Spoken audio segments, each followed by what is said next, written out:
salam sejahtera, Om Swastiastu, Namo Buddhaya, salam kebajikan, Rahayu.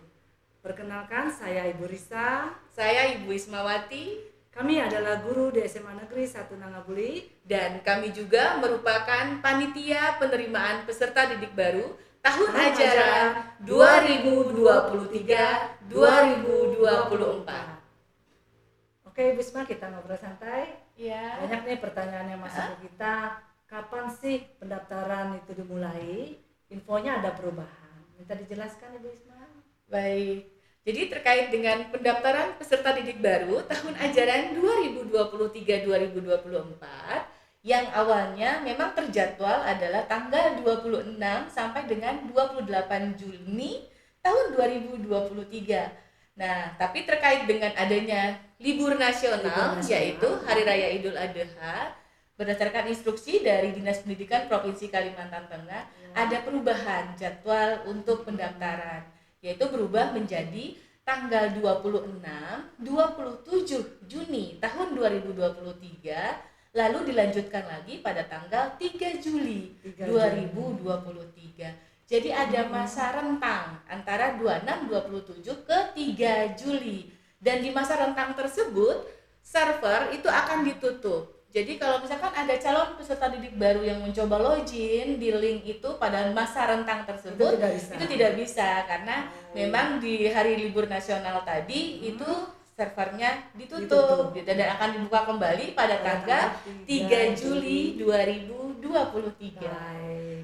Nah, berarti info yang awal mula 26 sampai 28 Juni berubah menjadi 26-27 Juni dan dibuka kembali pada tanggal 3 Juli 2023. Baik, Bu Isma. Nah, untuk pendaftaran itu sendiri, apakah pendaftaran itu secara online atau datang langsung ke sekolah? Nah, kemudian untuk pendaftarannya apakah ada jalur-jalurnya gitu? Kita tolong dijelaskan di sini, Bu Isma. Oke, baik. Untuk penerimaan peserta didik baru tahun ajaran 2023-2024 kali ini masih sama dengan tahun sebelumnya. Kita menggunakan sistem online melalui link kalteng.siap-ppdb.com. Ingat ya, linknya adalah kalteng.siap-ppdb.com. Nah, kemudian untuk jalurnya sendiri di SMA Negeri 1 Bulik itu akan menerima peserta didik baru melalui 4 jalur. Yang pertama melalui jalur zonasi, yang kedua jalur afirmasi atau siswa tidak mampu, kemudian jalur prestasi dan juga jalur kepindahan tugas orang tua. Baik, saya tegaskan di sini untuk pendaftaran itu secara online, kemudian ada 4 jalur tadi ya, Ibu Isma. Yang pertama adalah jalur zonasi, yang kedua adalah jalur afirmasi, kemudian yang ketiga prestasi, dan yang keempat adalah jalur pindah tugas orang tua. Untuk jalur zonasi, daerah mana saja Ibu yang masuk zonasi SMA Negeri 1 Nangabuli? Bisa dijelaskan, Ibu? Baik, untuk zonasinya SMA Negeri 1 Nangabuli itu ada 9 kelurahan dan desa. Yang pertama yaitu Kelurahan Nangabuli, kemudian Desa Kujan, Desa Batu Kotam, Desa Guci, Desa Sumber Agung, kemudian Desa Sungai Mentawa, Desa Bunut, kemudian ada Desa Kenawan dan juga Desa Ajang. Berarti ada 9 ya? Ada 9 desa yang termasuk zonasinya SMA Negeri 1 Bulik. Baik, itu tadi jalur zonasi. Nah, yang berikutnya Ibu, jalur afirmasi itu buat siswa yang tidak mampu. Itu syaratnya apa ya? Nah, syaratnya adalah untuk yang melalui jalur afirmasi ini khusus untuk calon peserta didik yang memiliki Kartu Indonesia Pintar atau KIP, kemudian yang memiliki kartu program Indonesia Pintar atau PIP, dan yang memiliki kartu KKS atau kartu keluarga sejahtera. Baik, kemudian setelah jalur afirmasi itu ada jalur prestasi. Nih ya. gini Bu, misalnya jalur prestasi ini menggunakan rapot peringkat 1 atau peringkat 2, apakah boleh digunakan buat daftar Ibu? Baik, untuk jalur prestasi sesuai dengan Juknis dari Dinas Pendidikan Provinsi Kalimantan Tengah, itu untuk prestasi boleh prestasi akademik dan prestasi non akademik. Hanya akademik atau non akademik? Kalau akademik Ibu? Akademik itu misalkan ada Olimpiade Sains Nasional, LCC 4 Pilar dan sebagainya. Kemudian untuk yang non akademik misalkan dia prestasi di bidang olahraga, misalkan juara 1 catur, juara 1 loncat tinggi, sepak bola. Kalau kemudian yang dari dari bidang seni misalkan vokal solo, tari kreasi dan sebagainya. Tetapi di sini yang menjadi catatan adalah mereka ini yang memiliki sertifikat atau piagam yang pernah mengikuti lomba tingkat minimal tingkat kabupaten, kemudian tingkat provinsi ataupun tingkat nasional. Jadi kalau minimalnya hanya tingkat kabupaten. Kalau kecamatan Ibu tidak bisa. Tidak bisa. Jadi yang masuk perhitungan untuk penjumlahan nilai nanti untuk hasil akhir di seleksi berkasnya itu minimal adalah prestasinya tingkat kabupaten. Jadi kalau misalnya hanya berdasarkan peringkat kelas dari sekolahnya itu tidak masuk di perhitungan untuk jalur prestasi. Kemudian yang terakhir Ibu ada jalur pindah tugas orang tua. Gimana nih Bu? Misalnya surat pindah tugas orang tua ini sudah lama dalam artian tugasnya sudah lama, kemudian dipakailah buat daftar tahun ini. Apakah ada minimal maksimalnya Bu untuk surat tugas orang tua ini?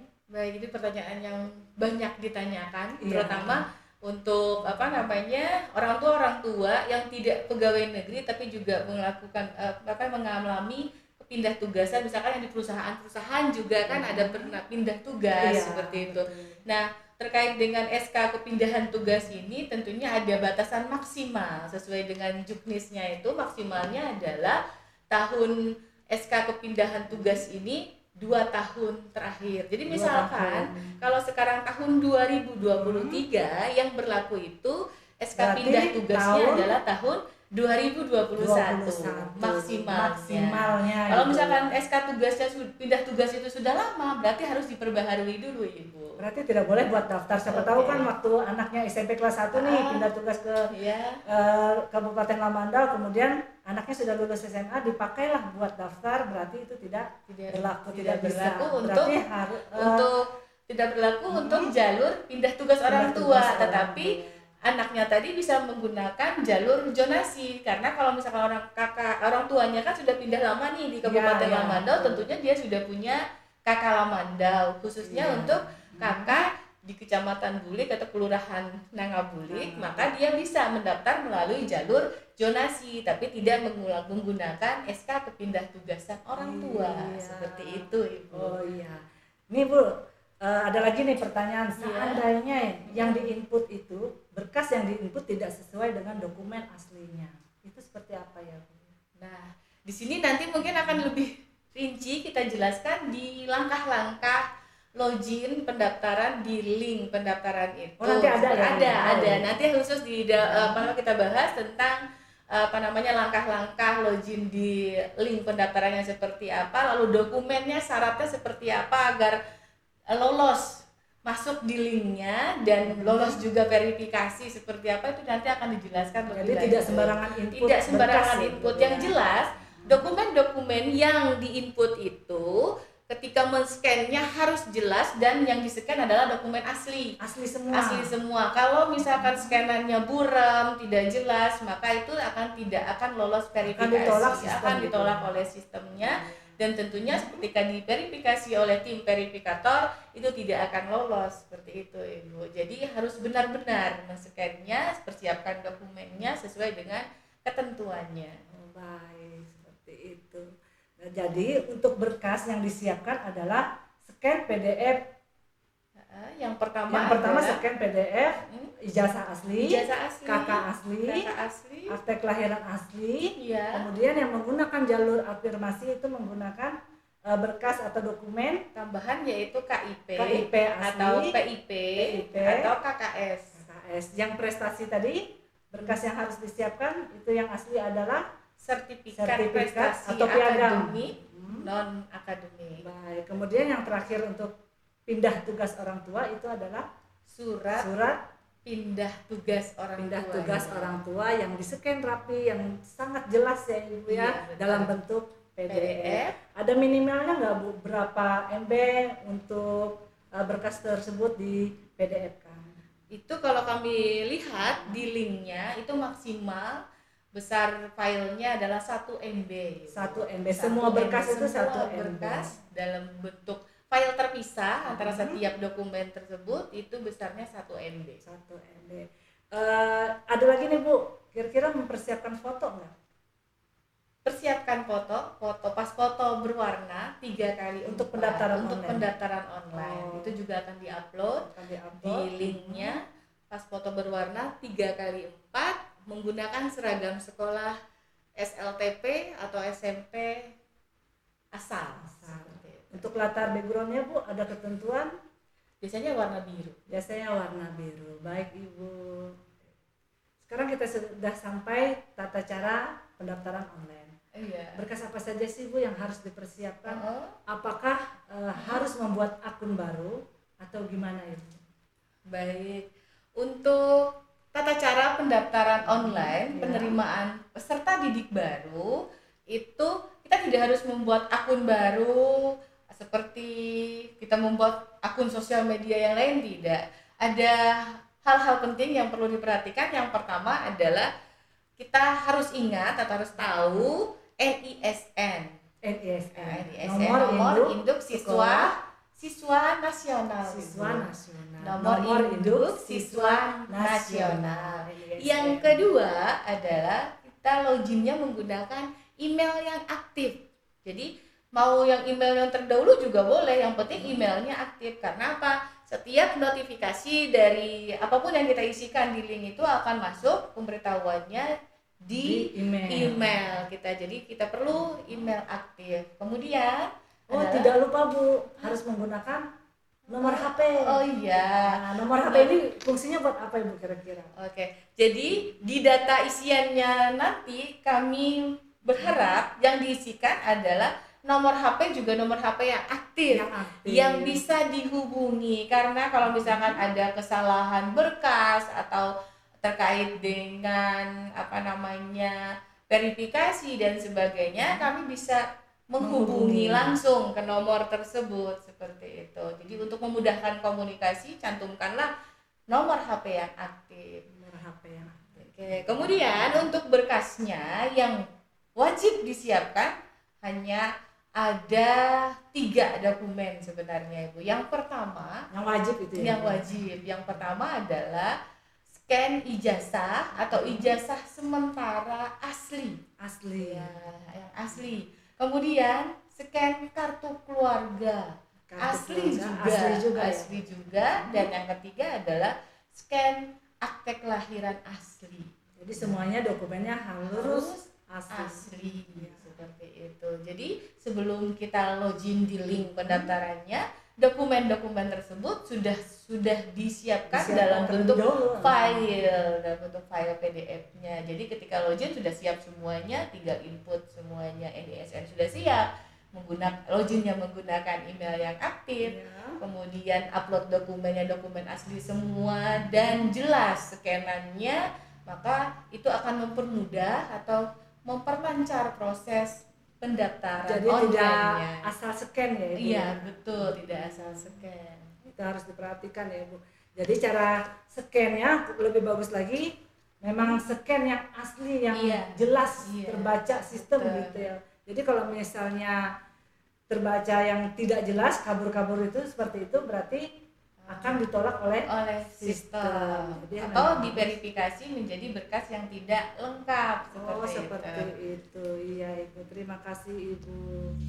Baik, kita sudah sampai di akhir obrolan kita, yaitu tentang tata cara pendaftaran di link kalpen.siap-ppdb.com.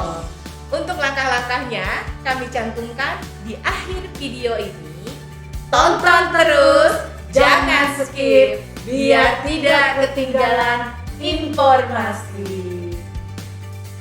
Demikian obrolan kita kali ini, semoga bermanfaat dan memberikan pencerahan untuk masyarakat di masa-masa penerimaan peserta didik baru Tahun ajaran 2023-2024. Ayo jangan ragu bergabung bersama kami di Masa Nangabuli. Let's be creative.